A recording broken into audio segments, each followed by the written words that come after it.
Hello दोस्तों, मेरा नाम है विवेक और मैं अपने इस यूट्यूब चैनल जिसका नाम सिंग्स ट्यूटोरियल है उसमें आप सबका स्वागत करता हूं। तो दोस्तों, जैसा आप सभी को पता है कि हम लोग थ्योरम सीरीज कर रहे हैं क्लास 10 वेस्ट बंगाल बोर्ड के। ठीक है, तो हम लोग chapter 3 theorems related to circle के थ्योरम नंबर 33 पे हैं हम लोग। ठीक है, इसके पहले मैंने ऑलरेडी एक थ्योरम के ऊपर वीडियो लाया है जो कि है थ्योरम नंबर 32। ठीक है, जिन बच्चों ने वो वीडियो नहीं देखा आप प्लीज उस वीडियो को देखें, तभी जाके आपको थ्योरम नंबर 33 जो है वो भी समझ में आएगी। आस्ते आस्ते इस वीडियो में पता चल जाएगा क्यों वो वीडियो इंपॉर्टेंट है, क्यों वो थ्योरम इंपॉर्टेंट है फॉर दी थ्योरम नंबर 33। आप 32 करोगे तभी आप 33 समझ पाओगे। ठीक है, और थ्योरम क्यों जरूरी है मैंने पहले ही क्लास में बताया था, पहले ही वीडियो में बताया था, क्योंकि हमारा कम से कम 12 से 15 मार्क्स थ्योरम से आने वाला है और थ्योरम रटना नहीं है। राइट, मैं इतने डिटेल में समझा रहा हूं ना, आप उसको समझो, इस वीडियो को एंड तक देखो। यही नहीं, जितने भी थ्योरम से रिलेटेड वीडियोस आने वाले हैं उसको आप ध्यान से देखो, आपको समझ में आ जाएगा कि थ्योरम जो है ना वो रटने का नहीं है, उसको समझना है। ठीक है, अगर आप समझ लोगे तो जैसा मैंने आपको पहले वीडियो में बताया था कि एप्लीकेशन जो क्वेश्चंस आते हैं, ठीक है, थ्योरम के बीच से जो क्वेश्चंस आते हैं वो आप इजीली कर पाओगे। ठीक है, वो आप इजीली कर पाओगे। ठीक है, तो आइए स्टार्ट करते हैं इस वीडियो को। ठीक है, इस वीडियो को स्टार्ट करते हैं। तो जो हम लोग का थ्योरम है क्या बोल रहा है कि let us prove that if any straight line passing through the centre of a circle bisects any chord which not a diameter, then the straight line will be perpendicular on the chord। बोलने का मतलब ये है कि एक straight line मेरे को draw करना है। ठीक है, एक स्ट्रेट लाइन मेरे को ड्रॉ करना है। सपोज हम लोग का जो सर्कल है ना, यहाँ पे देखिए ऑलरेडी मैंने जो फेयर डायग्राम है वो बना दिया हूँ। ठीक है, जो हम लोग एक डायग्राम से समझेंगे जो यहाँ पे मैं आपको समझाने वाला हूँ। ठीक है, ये एक सर्कल है, ये सर्कल से मान लीजिए ये सेंटर है, ये सेंटर से आप कहीं पे भी एक स्ट्रेट लाइन अगर ड्रॉ कर रहे हो और मान लीजिए यहाँ पे सपोज आपका एक कॉर्ड प्रेजेंट है। कॉर्ड क्या है, फर्स्ट वीडियो में हम डिस्कस कर चुके हैं। कॉर्ड क्या होता है, सर्कल के एक एंड से दूसरे एंड में वो टच करता है, not going through the centre, centre से वो पास नहीं होना चाहिए। मान लीजिए यहाँ पे कॉर्ड है और इस सेंटर से एक स्ट्रेट लाइन, एक स्ट्रेट लाइन अगर हम इस कॉर्ड पे ड्रॉ करते हैं, अगर हम इस कॉर्ड पे ड्रॉ करते हैं तो वो स्ट्रेट लाइन क्या करता है, वो स्ट्रेट लाइन इस कॉर्ड को क्या करता है, बाइसेक्ट करता है। राइट, बाइसेक्ट का मतलब क्या हुआ, मैंने बताया था कि अगर एक लाइन सेगमेंट 20 सेंटीमीटर का है तो उसको अगर एक लाइन ब्रेक कर रहा है ना, बाइसेक्ट कर रहा है, यानी वो उसको इक्वल पार्ट में बांटेगा। राइट, यानी एक पार्ट जो होगा आपका 10 सेंटीमीटर होगा, दूसरा पार्ट आपका क्या हो जाएगा 10 सेंटीमीटर, यानी बाइसेक्ट कर रहा है वो। राइट, ये मान लीजिए ए बी हो गया आपका, ये ए बी हो गया, ये आपका सेंटर था ओ। ठीक है, ये सेंटर था ओ। तो मान लीजिए ये कॉर्ड है और सेंटर से कोई भी स्ट्रेट लाइन इस कॉर्ड पे गिरेगी ना तो उसको क्या कर रही है, बाइसेक्ट कर रही है। जो कि जब कि मेरा ये जो कॉर्ड है वो क्या है, डायमीटर नहीं है, then the straight line will be perpendicular on the chord. तब मेरे को ये प्रूफ करना है कि ये जो स्ट्रेट लाइन गिर रहा है इसके ऊपर ना, ये क्या है, परपेंडिकुलर हो रहा है इस कॉर्ड पे, जो कि कॉर्ड है मेरा ए बी, उस पे ये जो स्ट्रेट लाइन गिर रहा है, मान लीजिए ओ और सी, ओसी जो स्ट्रेट लाइन इसके ऊपर गिर रहा है वो क्या हो रहा है, परपेंडिकुलर हो रहा है। वो परपेंडिकुलर हो रहा है किस पे, ए और बी पे। समझ में आ गया क्या प्रूफ करना है। पहले वाले थ्योरम में क्या प्रूफ करना था, बताना था, सेम था, सेम आपका डायग्राम था, आपको बताना था कि ए सी जो हो रहा है, जब ये लाइन बाइसेक्ट कर रहा है इसको ना, तो ए सी इक्वल्स टू आपका सी बी प्रूफ करना था। इसमें क्या प्रूफ करना है कि अगर इसको ये बाइसेक्ट कर रहा है ना, ए बी को अगर ओसी बाइसेक्ट कर रहा है तो ये बताओ कि ओसी जो है ना वो ए बी पे क्या है, परपेंडिकुलर खड़ा है। राइट, क्या खड़ा है, perpendicular. Right, this is the line, और इसके ऊपर ये चीज जब खड़ा हो रहा है स्ट्रेट, तो ये मेरे को प्रूफ करना है, ये जो है ना इसके ऊपर क्या है, ये जो लाइन है इसके ऊपर क्या है, परपेंडिकुलर खड़ा है। राइट, आइए स्टार्ट करते हैं। ठीक है, तो हम लोगों ने गिवन ऑलरेडी लिखा है। गिवन में देखिए क्या लिखे हैं कि A B is the chord of the circle which centre O which is not a diameter and OC bisects the chord AB, that is AC equals to CB, that is AC equals to CB। यहां पे हम लोगों ने to proof, इसको लिख देते हैं यहां पे,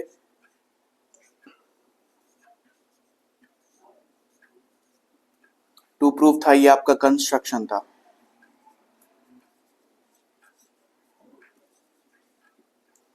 ये आपका प्रूफ।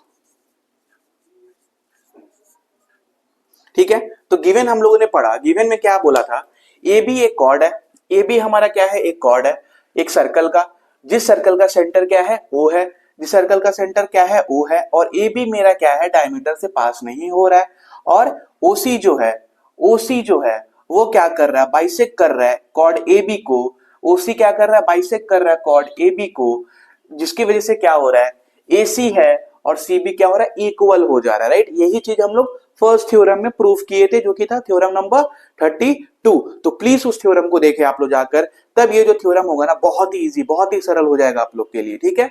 तो गिवन समझ में आ गया। अब हम लोग बात करते हैं क्या प्रूफ करना है, ठीक है। प्रूफ करना हमें यही है कि बता देना है कि ओसी जो है ना, ओसी जो है वो क्या है, परपेंडिकुलर है किस पे, ए बी पे। This is the perpendicular sine, right. ये हमारा क्या है, परपेंडिकुलर का साइन है। तो हमको क्या प्रूफ करना है, ये जो लाइन ओसी जो है ना इस कॉर्ड पे गिर रहा है ना, वो उस कॉर्ड से क्या हो जा रहा है, परपेंडिकुलर हो जा रहा है, ठीक है, परपेंडिकुलर हो जा रहा है, ठीक है। तब हम लोग क्या करेंगे, कंस्ट्रक्शन करेंगे। कंस्ट्रक्शन सेम आपका पहला थ्योरम जैसा ही है, O A and O B are joint, यानी ओ ए इसको हम लोगों ने ज्वाइन कर दिया और इसको भी हम लोगों ने यहाँ पे ज्वाइन कर दिया, यानी यहाँ पे देखेंगे O A and O B are joint. जैसे ही हम लोग ज्वाइन करते हैं तो हमको दो ट्रायंगल मिल जाता है, राइट। जैसे ही हम लोग ज्वाइन करते हैं तो हमको क्या मिलता है, दो ट्रायंगल मिल रहा है, राइट। एक ट्रायंगल हो रहा है ओ सी ए और एक ट्रायंगल हो रहा है ओ सी बी, क्लियर, ओ सी ए और ओ सी बी, ठीक है, ज्वाइन कर दिए। अब हमको क्या करना है, प्रूफ करना है। प्रूफ करने के पहले एक छोटा सा बात मैं आपको बताऊंगा कि मैंने बोला था ये एक लाइन सेगमेंट है, राइट, ये एक लाइन सेगमेंट है, इसके ऊपर ये क्या हो रहा है, एक सेंटर से लाइन गिर रहा है सर्कल का, जो कि इसके ऊपर इसको क्या कर रहा है, बाइसेक्ट कर रहा है, ब्लैक वाले मार्कर को क्या कर रहा है, बाइसेक्ट कर रहा है। तो आप ये बताओ, जब ये बाइसेक्ट कर रहा है तो ये क्या होगा, इससे परपेंडिकुलर होता है, राइट। बाइसेक्ट कर रहा है तो ये इसके ऊपर परपेंडिकुलर है, सीधा काट रहा है उस लाइन को। और जब भी ये परपेंडिकुलर होगा तो देखेंगे कि यहाँ पे दो ठो एंगल बन रहा है, राइट। दो ठो एंगल बन रहा है ना, देखेंगे एक एंगल ये वाला है और एक एंगल आपका ये वाला है, ठीक है। अब आप बता दो मेरे को फ्रॉम द फर्स्ट थ्योरम, ये वाला एंगल कितना डिग्री था और ये वाला एंगल कितना डिग्री था, राइट। ये वाला कितना था, 90 था, और ये वाला भी कितना था, 90 था। यानी बोलने का मतलब ये जो स्ट्रेट लाइन होता है वो कितना होता है, 180 डिग्री का होता है। अगर हम प्रूफ कर देते हैं ये जो लाइन इसके ऊपर गिर रहा है और एंगल जो फॉर्म हो रहा है 90 यानी टोटल 180, तब मेरा ये चीज इजीली प्रूफ हो जाएगा। तब मैं बोल सकता हूँ ना, अगर ये एक साइड में 90 डिग्री बना रहा है और एक साइड में भी 90 डिग्री बना रहा है, तो मैं ये बोल सकता हूँ ना, ये जो लाइन है इसके ऊपर गिर रहा है वो एकदम स्ट्रेट है, यानी परपेंडिकुलर है, राइट। यही चीज हमको प्रूफ करना है, ठीक है। अब आते हैं प्रूफ पे। यही चीज हमको बताना था, जिससे हमारा प्रूफ वाला जो पोर्शन हो जाएगा ना बहुत ही इजी हो जाएगा।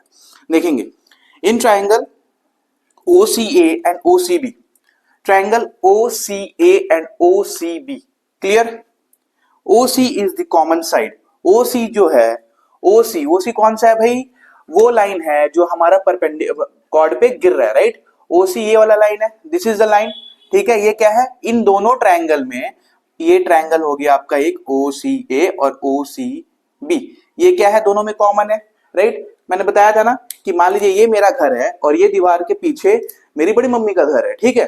तो इन दोनों बीच में, इन दोनों रूम को क्या डिफरेंशिएट कर रहा है, ये वॉल डिफरेंशिएट कर रहा है। ये दीवार मेरे में भी है और ये दीवार उनमें भी है, राइट। यानी ये कॉमन साइड हो गया। तो दोनों ट्रायंगल में OC क्या हो रहा है, मेरा कॉमन हो रहा है, ठीक है। उसके बाद OA equals to OB, OA equals to OB radii of same circle, radii या रेडियस, ठीक है, रेडियाई बोलो या रेडियस, ठीक है।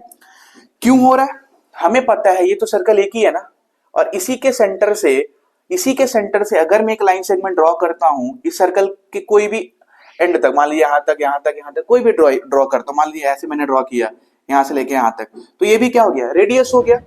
तो OA आपका क्या हो गया, रेडियस ऑफ दिस सर्कल, और OB भी क्या हो गया, रेडियस हो गया। यानी हम बोल सकते हैं ना OA और OB क्या हो गया, इक्वल हो गया। क्योंकि वो क्यों इक्वल हो रहा है, क्योंकि वो क्या है, रेडियस है सेम सर्कल का। क्यों इक्वल हो रहा है, रेडियस है सेम सर्कल का। यानी हम लोगों ने क्या किया, ये कॉमन प्रूफ किया, OC क्या हो गया, कॉमन हो गया, OA क्या हो गया, ये भी मेरा क्या हो गया, सेम हो गया, इक्वल हो गया।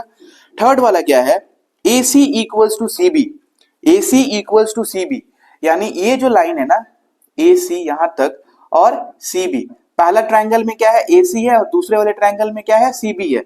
ये दोनों क्या है, इक्वल हो रहा है। कैसे इक्वल हो रहा है, इसी चीज को हम लोगों ने फर्स्ट थ्योरम में यानी 32 में प्रूफ किया था। कैसे इक्वल हो रहा है देखेंगे, AC और CB जो हो रहा है ना, देखिए क्या गिवन में मैंने ऑलरेडी हम लोग लिखे थे, गिवन में लिखे थे ना कि OC जो है OC जो है वो क्या करता है, बाइसेक्ट करता है किसको, कॉर्ड को AB जो कि कॉर्ड है हमारा उसको बाइसेक्ट कर रहा है, जिसकी वजह से क्या होता है वो हाफ हाफ में डिवाइड हो जाता है, यानी इक्वल पार्ट में डिवाइड हो जाता है। इसलिए हम लोग बोल सकते हैं ना AC equals to CB। Clear? ये हम लोग का पहला थ्योरम था, ये हम लोग का 32 नंबर थ्योरम था जिसमें हम लोग ये प्रूफ किए थे कि AC बराबर हो रहा है CB के, राइट। अगर कोई भी डाउट होगा आप जाके वो थ्योरम को पहले देखेंगे, उसके बाद यहाँ पे आएंगे, ठीक है। तो हम लोगों ने लिख दिया, गिवन में हम लोगों ने ऑलरेडी ये लिखा है कि OC जो है वो बाइसेक्ट कर रहा है कॉर्ड AB को। नेक्स्ट, अब देखेंगे कि तीन चीज हम लोगों ने क्या किया, सेम कर दिया।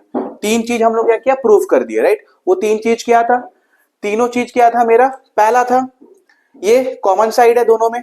दूसरा क्या था, OA और OB दोनों इक्वल हो रहा है, क्यों, क्योंकि रेडियस हो रहा है। और तीसरा क्या कर दिए, AC equals to CB as OC bisects the chord AB, therefore we can say that AC equals to CB। तो हम लोग ये चीज भी बोल सकते हैं कि ये और ये क्या है, मेरा इक्वल है, राइट। तीन साइड जब इक्वल हो गया, राइट, कॉन्ग्रुएंसी में आ जाएंगे, राइट। जब दो ट्रायंगल को अगर कॉन्ग्रुएंट प्रूफ करना रहता है तो आइदर कोई भी तीन चीज अगर हम लोग इक्वल कर देते हैं ना उस ट्रायंगल का, जो गिवन दो ट्रायंगल दिया रहेगा, तब हम लोग बोल सकते हैं पहला वाला जो ट्रायंगल है वो कॉन्ग्रुएंट है आपका दूसरे वाले ट्रायंगल से, राइट। तो यहाँ पे दो ट्रायंगल था हम लोग का, OCA और OCB। इन दोनों में हम लोगों ने क्या किया कि तीन चीज कॉमन ला दिया, तो हम लोग बोल सकते हैं कि ट्रायंगल OCB एक दूसरे से क्या है, कॉन्ग्रुएंट है, राइट। ट्रायंगल OCA और OCB क्या है, कॉन्ग्रुएंट है। क्लियर, राइट, क्लियर हो गया इतना। तो हम लोग लिख दिए यहाँ पे triangle OCA congruent to triangle OCB by side congruency, okay. ये साइड कॉन्ग्रुएंसी से हो रहा है क्योंकि यहाँ पे हम लोग ने कोई भी एंगल अभी प्रूव नहीं किया था, हम लोग ने क्या किया, साइड से ही इसको कॉन्ग्रुएंट प्रूफ कर दिया, ओके। अब जैसे ये इस साइड कॉन्ग्रुएंसी से कॉन्ग्रुएंट होता है ट्रायंगल OCA एंड OCB, तब हम लोग लिख सकते हैं ना दोस्तों कि angle OCA equals to angle OCB, angle OCA equals to angle OCB। बोलने का मतलब ये है कि जब ये दोनों ट्रायंगल एक दूसरे से कॉन्ग्रुएंट हो गया, राइट, ये दोनों ट्रायंगल जब एक दूसरे से कॉन्ग्रुएंट हो गया, यानी हम बोल सकते हैं ना ये एंगल और ये एंगल इक्वल है, राइट, बोल सकते हैं क्योंकि हम लोग ने कॉन्ग्रुएंट प्रूफ कर दिया, ये एंगल और ये एंगल इक्वल है, ठीक है। अगर मान लीजिए इस एंगल का वैल्यू 60 आता है ना, तो ये वाला एंगल का भी वैल्यू 60 आएगा, इसका अगर 50 आता है तो इसका भी 50 आएगा, राइट, बोल सकते हैं, राइट। तो हम लोग ने क्या लिखा कि हमको एक्चुअल में क्या करना था, इसको अगर हम लोग 90 डिग्री प्रूफ कर देते हैं ना, पर्टिकुलर एक एंगल को 90 प्रूफ कर देते हैं, तो बोल सकते हैं कि ये जो लाइन इसके ऊपर आ रहा है ना वो एक स्ट्रेट लाइन है, वो परपेंडिकुलर उसके ऊपर गिर रहा है, और वही चीज हमको प्रूफ करना है, ठीक है। तो यहाँ पे हम लोग क्या लिखा कि एंगल OCA ये वाला एंगल बराबर है आपका OCB से, यानी ये वाला एंगल से बराबर है। क्लियर, ये वाला जो एंगल है आपका बराबर है ये वाला एंगल से। Clear. Next, since AB is a straight line, AB क्या है, एक कॉर्ड है, यानी कि वो एक स्ट्रेट लाइन है। Since AB is a straight line, और आप लोग मेरे को ये बताओ कि एक स्ट्रेट लाइन जो होता है वो कितने डिग्री का होता है, 180 डिग्री का होता है, राइट। मैंने ब्लैक मार्कर का एग्जांपल दिया था, अगर ये 180 डिग्री का है, इसके ऊपर एक स्ट्रेट लाइन परपेंडिकुलर इसके ऊपर गिर रहा है, यानी ये दो एंगल में डिफरेंशिएट हो जाएगा, बढ़ जाएगा, जो कि होगा मेरा 90, ठीक है, 90 डिग्री ईच एंगल वो डिफरेंशिएट हो जाएगा, ठीक है। तो यहाँ पे देखेंगे since AB is the straight line, तब हम लोग क्या लिख सकते हैं, एंगल अगर AB स्ट्रेट लाइन है तो हम लोग लिखेंगे एंगल OCA, यानी ये वाला एंगल प्लस ये वाला एंगल कितना डिग्री होगा, 180 डिग्री होगा, राइट, क्योंकि ये दोनों एंगल इसी लाइन पे गिर रहा है, राइट। ये वाला एंगल और ये वाला एंगल किस कौन से लाइन पे गिर रहा है, ये वाला लाइन पे गिर रहा है, राइट। तो हम लोग लिख दिए कि angle OCA plus angle OCB equals to 180 degree, ठीक है, लिख दिए 180 डिग्री। क्लियर, यहां तक क्लियर हो गया, ठीक है, कोई भी डाउट नहीं है, इसलिए मैंने आपको मार्कर वाला एग्जांपल बताया था प्रूफ के पहले, ठीक है, क्लियर हो गया। क्योंकि हमें पता है कि AB स्ट्रेट लाइन है, जैसे ही AB स्ट्रेट लाइन है हो रहा है तो हम लोग बोल सकते हैं ना वो 180 डिग्री का होगा, वो 180 डिग्री का हो रहा है। जैसे मान लीजिए एक स्ट्रेट लाइन है, ये स्ट्रेट लाइन मान लीजिए यहाँ पे एक ऐसे मैंने लाइन ड्रॉ किया, बोल दिया ये 60 है, तो ये कितना होगा 120 होगा, राइट। दोनों को सम करेंगे तो 180 आना चाहिए ना। तो सेम यहाँ पे भी हो रहा है, सेम आपका यहाँ पे भी हो रहा है। AC एक स्ट्रेट लाइन है, ऊपर से OC एक लाइन गिरा हुआ है, वो दो ठो एंगल बना रहा है। कौन सा angle? OCA and OCB। Each angle कितना होना चाहिए? दोनों को ऐड करके 180 आना चाहिए। ईच एंगल अभी हमको पता नहीं है, लेकिन अगर वो परपेंडिकुलर है तो कितना होगा? 90 होगा, ठीक है। तो हम लोगों ने क्या किया, ये चीज लाया यहां से। उसके बाद यहां तक लिखने के बाद हम लोग आएंगे यहाँ पे, ठीक है। अब देखिए, जब मेरा OCA प्लस OCB 180 था, ठीक है, OCA प्लस OCB 180 था, यानी हम लोग यहाँ पे लिख सकते हैं, यहाँ पे देखेंगे OCB के जगह पे हम लोगों ने क्या लिखा? Angle OCA। क्यों लिखा भाई? क्योंकि हम लोगों ने ऑलरेडी यहाँ पे लिखा है कि अगर ये दो ट्रायंगल कॉन्ग्रुएंट है तो इसके एंगल्स भी एक दूसरे से क्या होंगे? सेम होंगे, राइट। यानी ऑलरेडी हम लोग लिखे हैं एंगल OCA, ये वाला जो एंगल है आपका बराबर हो रहा है एंगल OCB से। अगर ये मान लीजिए 5 डिग्री है तो ये भी आपका 5 डिग्री ही होने वाला है, ठीक है। इसलिए हम लोग क्या किए, यहाँ पे OCA था प्लस OCB था, तो यहाँ पे हम लोग जब OCA का वैल्यू क्या है? एंगल OCB है, तो हम लोग यहाँ पे क्या कर सकते हैं?